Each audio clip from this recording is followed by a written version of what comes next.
Halo guys, kembali bersama gue aja si netizen yang suka ngebahas bola. Ya, ada kabar buruk dari timnas Indonesia senior di mana penyerang andalan kita, Ragnar Oratmangun, mengalami cedera hamstring ketika dia berlaga bersama FC Dender menghadapi OHL Leuven ya. Menghadapi OHL Leuven. Jadi ketika Ragnar keluar ya di menit 85 karena cedera, FC Dender langsung kebobolan 2 gol yang membuat Leuven menang dengan skor 3-2 menghadapi Dender. Jadi bad luck sekali ya.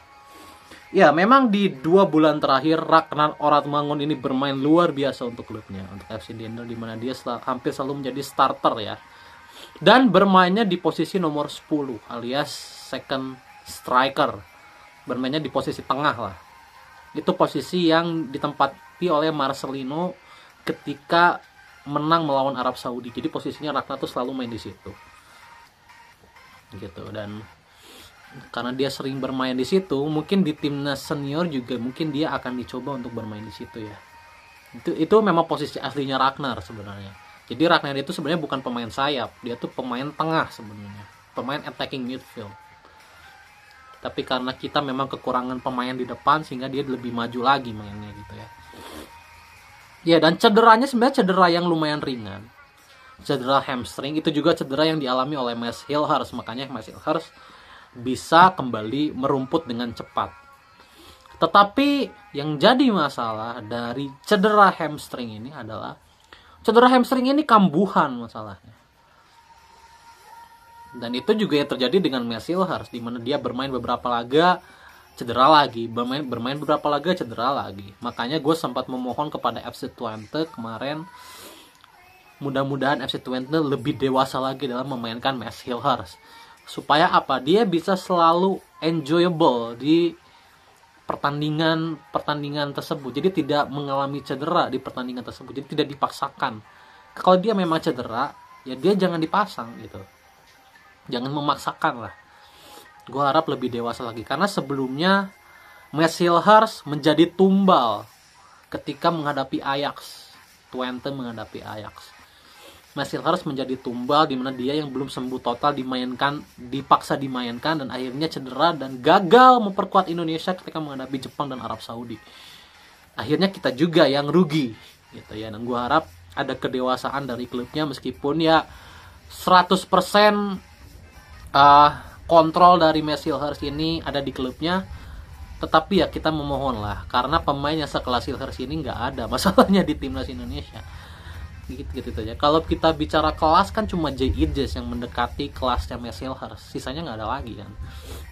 Jadi Mads Hilhers adalah poin penting gitu untuk timnas Indonesia, adalah pion penting gitu. Dan sekarang juga Ragnar ini adalah pendobrak utama timnas Indonesia saat ini. Ragnar memang tidak akan bisa bermain ketika menghadapi Australia karena terkena akumulasi kartu kuning. Tetapi Ragnar dibutuhkan di 5 hari kemudian ketika kita menjamu Bahrain. Itu adalah pertandingan yang maha penting. Kalau kita menang lawan Bahrain, kita bisa men-secure posisi 4 besar dan bisa memastikan diri lolos ke playoff atau ronde keempat, dimana perjalanannya akan jauh lebih berat lagi nanti di ronde 4 gitu ya. Dan itu kuncinya adalah menang lawan Bahrain dan Cina, apapun hasilnya lawan Australia dan Jepang gitu, minimal 4 besar gitu. Dan Ragnar sangat dibutuhkan di 2 pertandingan itu. Makanya gue harapkan juga kepada FC Dende, kalau dia memang tidak mengalami cedera yang parah, semoga dia tidak mengalami cedera ya. Gue harapkan kalau dia masih merasakan kesakitan, tolong jangan dipaksakan. Gue berharap lagi, karena ya I'm so sorry, timnas kita ini sangat tipis masalahnya. Pemain inti dan pemain cadangannya ini kelasnya sangat jauh. Itu yang jadi masalah. Kalau Ragnar kalau Ragnar cedera dalam waktu yang panjang, kita kan sangat kesulitan mencari penggantinya. Kita memang punya Ole Romani gitu ya sekarang, alhamdulillah ya. Kita punya Ole Romani yang sekelas dengan Ragnar. Tetapi Ole Romani juga butuh supply, ya kan? Butuh pendobrak supaya dia bisa punya space yang banyak di kotak penalti. Dan itu bisa diciptakan oleh pemain sekelas Ragnar. Jadi kurang lebih itu. Karena timnas kita memang sangat tipis, dimana ini kan timnas kita belum balance kan. Belakangnya sudah luar biasa, tengahnya masih cuma punya Tom Haye doang, karena gue tidak menghitung Jenner ya, karena Jenner ini masih terlalu muda, masih terlalu tidak konsisten gitu kalau Ivar Jenner. Jadi gue menghitungnya cuma Tom Haye aja. Di depan kita cuma punya Ragnar dan Ole Romani sekarang. Jadi kalau Ragnar dicabut, ini balancing akan sangat hancur gitu. Jadi gue harapkan Ragnar bisa cepat kembali gitu ya, supaya lawan Bahrain dia bisa tampil gitu.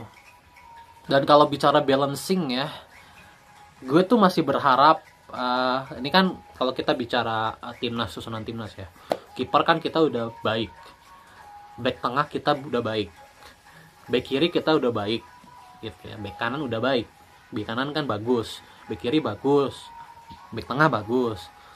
Gelandang minimal kita harus punya 2. Kita cuma punya Tom Haye aja, karena Jenner masih terlalu muda, harus dimatangkan kembali, harus lebih matang lagi lah Jenner. Jadi hitungannya gue cuman ada Tom Haye lah. Nanti akan datang Jairo, sudah lengkap ya kalau Jairo datang. Di depan kita punya Romani dan Ragnar. Gue belum menghitung yang lain ya, karena yang lain di level Asia masih belum konsisten. Egy, Witan, Marcelino dan lain sebagainya belum konsisten di level Asia. Kita butuh pemain yang konsisten. Dan gue berharap pada Emiliano Jonathans, bukan Eliano Reinders. Karena Eliano Reinders posisi aslinya bukan sayap kanan. Posisi aslinya adalah bek kanan, ya kan Eliano. Jadi Eliano bisa dibilang adalah pelapis Kevin Dix lah.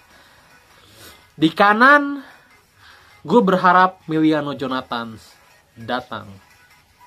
Karena Emiliano Jonathans levelnya udah bisa bersaing banget di Asia. Udah sangat bisa bersaing. Jadi gue harapkan sebelum menghadapi Cina, ya, menghadapi Cina kan partainya sangat penting juga. Karena kalau partai menghadapi Bahrain kan sudah hampir nggak mungkin ya. Gue harapkan sih partai menghadapi Cina, Emiliano Jonathans bisa datang ya. Apapun yang dilakukan oleh PSSI, effortnya gitu. Sehingga timnas ini akan balance. 11 starting utama ini punya pemain yang selevel semuanya. Tidak ada lagi kejomplangan gitu. Jadi itu yang gue harapkan. Makanya gue harapkan Ragnar bisa digunakan ketika menghadapi Bahrain. Sekali lagi, gue harapkan FC Dender tidak terlalu memaksa Ragnar, meskipun Ragnar sedang on fire ya. Dan karena keberadaan Ragnar kan, Dender sekarang bisa naik ke papan tengah, yang awalnya ada di zona degradasi, naik ke papan tengah sekarang kan Dender. Gue harapkan Ragnar tidak dipaksakan, dan kita bisa melihat performa Ragnar di GBK gitu ya. Dimana Ragnar kan di 6 pertandingan kualifikasi Piala Dunia ini bermain. Ini pemain yang paling konsisten Ragnar ini. Ya, pemain yang paling konsisten. Jadi kehilangannya akan sangat besar. Gitu ya, soal kondisi Ragnar Oratmangun. Baik.